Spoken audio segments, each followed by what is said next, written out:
Hi friends, நம்ம இன்றைக்கி tulip care ப்ராடக்டான முளைக்கட்டிய ragi மாவை வச்சு ராகி புட்டு எப்படி செய்கிறதுன்னு பார்க்கலாம். நார்மல் ராகியை காட்டிலும் முளைக்கட்டிய ராகியில் புரதம், நார்சத்து, கால்சியம் அதிகமாக இருக்குது. ஸோ அது எப்படி பண்ணுறதுன்னு பார்க்கலாம். ஒரு பாத்திரத்தில் தேவையான அளவு முளைக்கட்டிய ராகி மாவு எடுத்துக்கோங்க. ஒரு டம்ளர் சுடுதண்ணியில் ஒரு பிஞ்ச் அளவு உப்பு எடுத்து நல்லா கலக்கிக்கோங்க. அந்த சுடுதண்ணியை கொஞ்சம் கொஞ்சமாக அந்த மாவில் தளித்து பிசைஞ்சிக்கோங்க.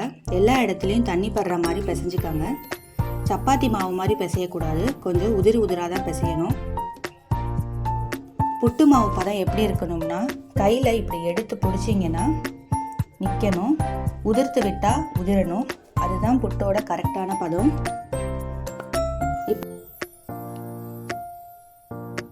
இப்போ நம்மளோட புட்டு மாவு ரெடி.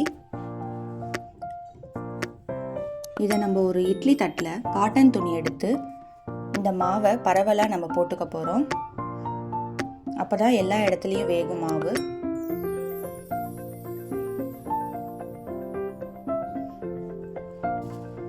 நமக்கு இந்த முளைக்கட்டிய ராகி மாவு சாப்பிட்றதுனால உடல் எடை குறைக்கிறதுக்கு உதவியாக இருக்குது. சர்க்கரை அளவை கண்ட்ரோலாக வைக்கும். இப்போ இட்லி பாத்திரத்தில் தண்ணி சூடானதும் நம்ம தட்டில் வச்சுருக்க மாவை அது உள்ளே வச்சு மூடி வச்சிடணும். ஒரு 15லேருந்து 20 நிமிஷம் வரைக்கும் அது நல்லா வேகணும். அப்போ தான் ராகி மாவு நல்லா வேகும். 15 நிமிஷம் கழித்து நம்ம ஓப்பன் பண்ணி பார்க்கலாம். இப்போ மாவு வெந்துருச்சான்னு பார்க்கலாம். மாவை கையில் எடுத்து இப்படி சுருட்டினீங்கன்னா திரி மாதிரி நிற்கணும்.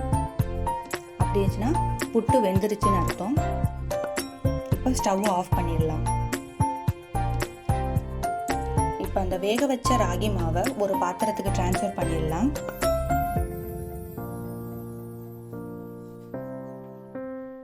இந்த ராகி மாவு சாப்பிட்றதுனால தாய்ப்பால் நிறைய சுரக்கும்.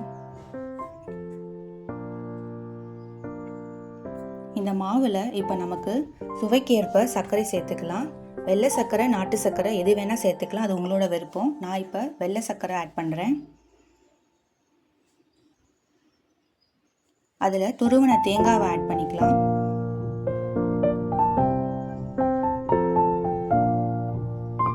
இது நரம்புகளுக்கு ரொம்ப வலுவூட்டும். பாலை கம்பேர் பண்ணுறதோட ராகி மாவில் நிறைய கால்சியம் சத்து இருக்கு. நான் இதில் 2 ஸ்பூன் நெய் விட்டுக்கிறேன். நெய் சேர்த்திங்கன்னா ரொம்ப நல்ல வாசனையாக இருக்கும். இது ஆப்ஷனல் தான், உங்களோட விருப்பம். இதை நல்லா கிளறி விட்டுக்கோங்க. இப்போ நம்மளோட முளைக்கட்டிய ராகி மாவு புட்டு ரெடி.